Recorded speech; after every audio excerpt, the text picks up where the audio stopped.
I'm very happy to be here today. My name is Toni Grimaldi. I'm the CEO of Cycle Europe. I am also having the privilege to be the president for Cycling Industries Europe. Being here, we will have some global insights from leading associations. I have the privilege to coordinate.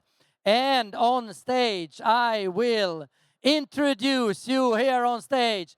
First, Jacqueline, welcome on stage. Jacqueline, representing the Taiwanese Bicycle Association and being the CEO of Armor. You should sit here, Jack. Thank you. Good to see you, Tony. Welcome on stage.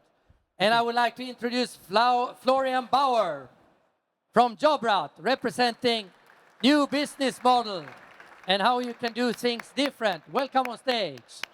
I will introduce Emma Zwiebler, Center of the World, representing the World Federation of Sporting Goods Industry. Welcome on stage, Emma. I would like to introduce a really Italian, but he's American actually, Larry Pizzi. Welcome on stage, representing PeopleForBikes. And then I would like to introduce a real Italian, Massimo Panzeri, CEO of Atala, representing CONEBI.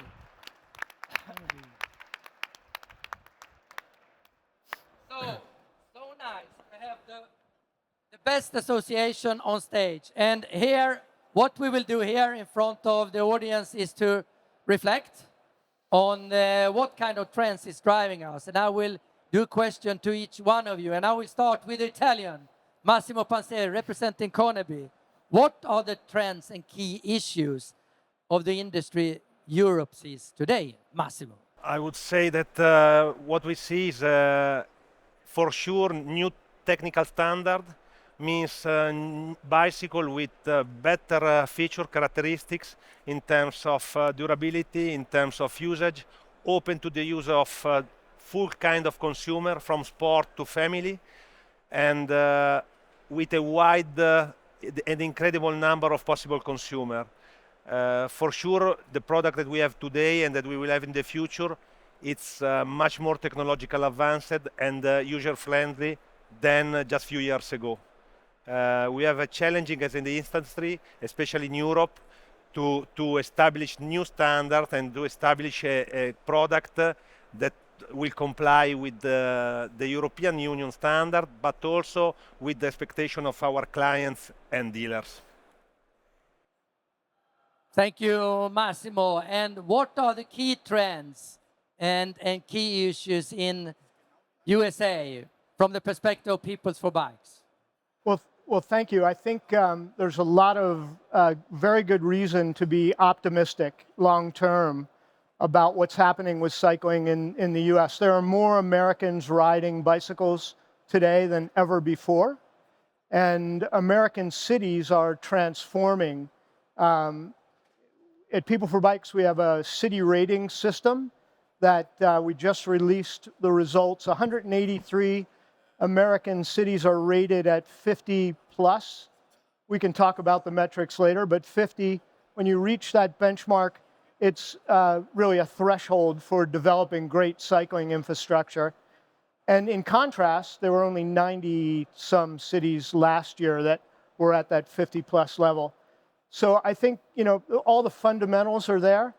We have a very challenging industry today, primarily because of supply chain issues as a result of the pandemic, and financial owners are really hesitant to invest at this point in time. They want the industry to normalize or see some normalization, and my fear is that's a little further out than perhaps some of us would like that to be. However, long term, I think, especially with e-bikes, there's a great foundation that's been set and a lot of wonderful momentum. And I think, it's the only category of cycles that are growing in the US today, even through the downturn currently. So good reason to be optimistic long term. Near term, we have to buckle down and work our way through. But Larry, I'm curious, when you talk about the e-bike, will US take the same strong trend for the e-bike as we US take that trend as we see in Europe? Well, cycling in the U.S. is a little different than it is in Europe. We're trying to transform that, building good infrastructure so people will use bikes for transportation.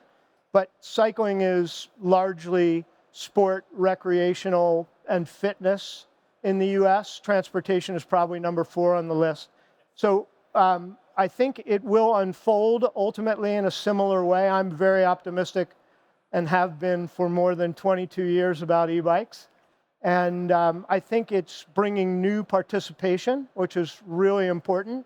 And you know, as infrastructure catches up with technology, I think there's a wonderful opportunity.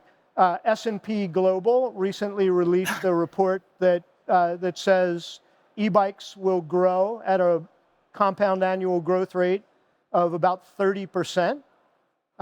But the numbers are not huge. By the end of the period that they're tracking, 2028, 4 or 5 years from now, it'll be 2 million units. So we have a long way to go. You are coming there. But very optimistic about the future. Thank you, Larry. Sure. Going to the Asia, Taiwanese Bicycle Associations. Yes. Jack, what are the key trends you see in Asia at the moment? Okay, well, I'd like to start with some statistical data to share with everyone. So in 2023, Taiwan's e-bike export dropped to 680,000 units, roughly 34% decrease. And the traditional bike also saw a steep decline from 2 million to 1.32 million units. Additionally, the export value of related components decreased by 45%. We're not doing too hot, are we? So the trends, because of the rise of e-bike, we see some trends and some key issues being transformation of a bicycle industry, transition towards e-lization, electricization, and I-lization, intelligentization, market impact, the entry of automotive, electronic, and new startup sectors in the PMD, personal mobility device market. And 2 more trends, technological revolution, so AI and digital transformation. And lastly is the regulation policies. And the key issues we've seen is the net zero carbon emission and carbon tariffs. And that comes with challenges and opportunities. And sales channel transformation, impact on existing channel due to changes and optimizations. Supply chain demand imbalance. Now we're all facing high inventory level and financial risk challenges. Global supply chain. The global supply chain concerning the security and resilience. And lastly, the labor shortage that we are facing, both blue and white collar. It's been a persistent issue. And these trends and issues illustrate significant challenges and opportunities within the rapid evolving bicycle industry in Asia. So that's so far. Oh, thank you, Jack. Some challenges at the moment, some crisis, but Yes. there is a strong future for possibilities within the e-segment. Absolutely. Yeah. Interesting to thank you, Jack.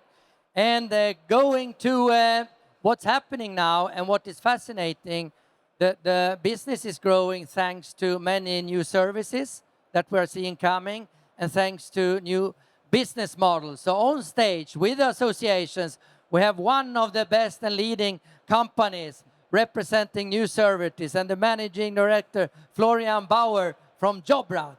What is your perspective on the key issues and trends at the moment, Florian? Thanks a lot, Toni. I mean, the whole industry is in crisis mode, right? That's kind of the impressions you could get when you listen to the people, you read the articles. And here in Germany, the revenues are not what they're supposed to be. The supply chains are still broken. The oversupply hasn't gone away. Promotion is eating into margins. So you could say, well, the system is totally broken. But I'm happy that there are these beacons of hope, and I think there are these stories that are really a success, not only economically, but also for the entire market. And I'm happy that I can talk a little bit today about Jobrad, who is, I think, one of the stories, if not the story, in the German bicycle market. Just a couple of numbers to size up what we are actually talking about. We made over 1.4 billion revenues last year. Since the company was founded, we put more than 1.5 million people on their dream bike. Over 20% of the entire German retail revenues in the bike market is going through Jobrad, and more than 1,000 people are now working on creating new mobility solutions of the future. So that's a pretty impressive story in itself.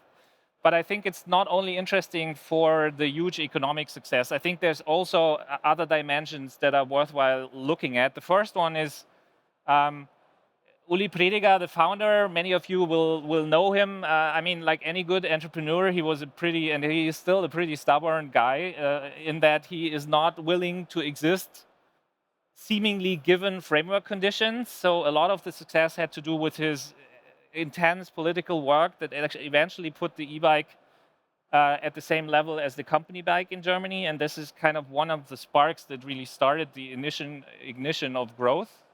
And I think the second interesting part is that also timing played a major role. And I'm not talking about COVID. I mean, that obviously helped. But I'm talking about two innovations coming together. The first was a product innovation that, put the entire market to a different level, and it's called e-bike. And the problem with e-bikes is that they're pretty expensive. And here's where the business innovation of Jobrad comes in, because with Jobrad, pretty much anyone can afford an e-bike, because A, you don't have to front a lot of cash, and it's up to 40% cheaper than if you buy it in store.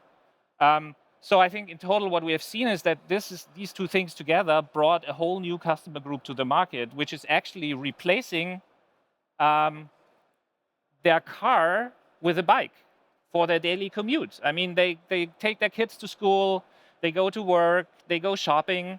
So I think these two trends together significantly enhance the total addressable market in Germany, which I think is a big accomplishment. But with that, obviously, also come new customer demands, right? So I don't know who of you owns a BMW. Maybe you raise your hand. So BMW. A BMW or an Audi or a Mercedes? Volvo. Okay, well, maybe what? But I mean, compare when you last took it to the dealer and you had to do an inspection, right? And imagine how digitized the experience is, how cool the service experience is. Now compare that to the last visit to your local bike shop. I don't know how it is with you, but it's not been so long ago that I've been yelled at because my bike was not properly cleaned, right? And I know there's a million different reasons why bike shops cannot provide the same service as car shops. The problem is these new customer groups, they don't care, right? They benchmark us in our digital customer experience about any given benchmark that's out there, whether that's e-commerce, online banking, car dealerships. And I think that's where we as an industry have to significantly up our game, because we have a lot of catching up to do in this respect. So for us, customer centricity is key here. And I think there's three focus points that I want to mention for us as an industry and also from our own experience. The first was we have to improve our digital experiences. That's key. We at Jobrad, we have won for the first time in a row the SAZ Award for the best digital experience in retail, but we still believe there's a lot of catching up to do. And in total, as an industry, we need to offer better digital services. That's the one thing that I would say. The second thing is look at the entire customer journey and play with the ecosystem, right? For us, our retail partners are a crucial part of the customer journey. So obviously they provide the bikes, but they also offer the services that come with every Jobrad. So what we have done is basically we have invested more than 60 million euros from last fall to enable our partners and to basically subsidize them to provide great services for our customers. Quality-wise, but also quantity-wise. So you can basically get an incentive when you provide a certificate from one of the associations in Germany that demonstrate that you are doing good service. And basically what we've done here is we created a win-win for both parties. And I think that's the other key takeaway, right? Try to create win-win situations ideally with financial incentives, because that many times helps. And the last one is don't stop innovating. So for us, we didn't stop at company bikes. We have more than 10 companies in the group right now that are working on new solutions. The most recent one is actually up on stage over there. It's called Wunderfix. It's about digitizing the service experience for D2C car makers. So for example, if you imagine you have a Canyon bike, something breaks after 6 months, you have to send it back to Canyon. They look at it, they exchange parts, wait a couple of weeks, it's annoying, right? And what you do with Wunderfix is basically you can schedule a call with a trained bike mechanic. They look at the bike, they help you fix it. If they cannot fix it, they send you to a local store that already knows what is broken and can fix it. So I think that's kind of, for us, a good example how you can solve real customer problems with digital products. And I think to conclude, focus on customer centricity, focus on digitization, and focus on innovation. If we want to sustain our growth as an industry, I think that are the key issues that we need to consider. And the e-bike is for sure driving a much more higher demand on better service, more maintenance, and it's also pushing us that we have to lift us a lot related to that. Being here, talking a lot about the cycling industry, seeing that we have an incredible renaissance thanks to the e-bike. We have an industry that starts to be big, that starts to be something to count on. Being here, we are also here with Emma representing the world. And Emma, I have the privilege to be in your board. And then it's really encouraging to see, Emma, what you have achieved and what is actually happening when the sporting goods step up, take responsibility, and what are the key trends and what are the latest key issues related to physical activities that you would like to share with us, Emma? Thank you very much, Toni. I think I never delivered a message on behalf of the world before, but I will try on behalf of WFSGI. But first, I would like to do something. And Michelle, I will ask you in the crowd, I would like everybody to stand up, please. And I want you to stand up and do some form of movement. If you can, if you cannot stand, stay seated, but I just want you to move your body. Yes, this man in the front row has it exactly right. Let's stretch out a little bit and do a bit of movement. Oh, perfect. I think I see everybody. Great. Okay, and give yourself a round of applause because that was good. I wasn't sure how that was going to land.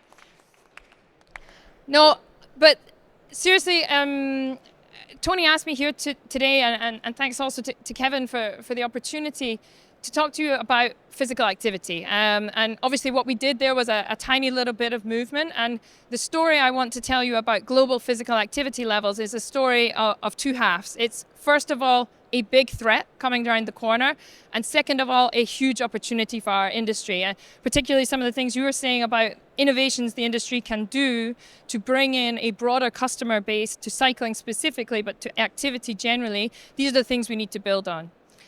So when we talk about the threat, and Larry, I thought it was very interesting what you said about the US market. Last week, the World Health Organization, they released their updated physical activity levels. So looking at global adult inactivity levels. It's the only globally comparable data set that exists for physical activity. It is not cycling specific, but it includes cycling as one of the different activities that can be considered.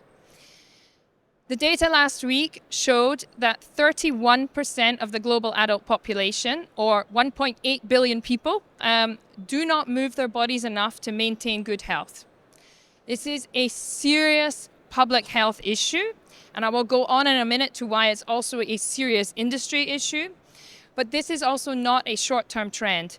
That 31% is up 3 percentage points since 2018 and 5 percentage points since 2010. So this is a long-term trend that is continuing. We are continuing to become more sedentary, partially because of some of the fantastic innovations that have taken place on the digital front. But in all honesty, this is an issue we need to start talking about now, today, going forwards. That's the adult data set. The adolescent data set, so the adults of the future, the consumers of the future, the people that you will be trying to sell your products to coming around the corner, 11 to 17-year-olds, that's already at 81% of adolescents do not move their bodies enough to maintain good health. It's not really possible to say how shocking that figure is, but it also means that we really need to act now, and we need to act collectively as an industry to really use our voice to understand how can we encourage greater investment in physical activity generally. How do we get more kids into sport? How do we get more kids on bikes? And how can we do this together? Because this issue, 1.8 billion adults and 81% of the next generation, is way bigger than one company.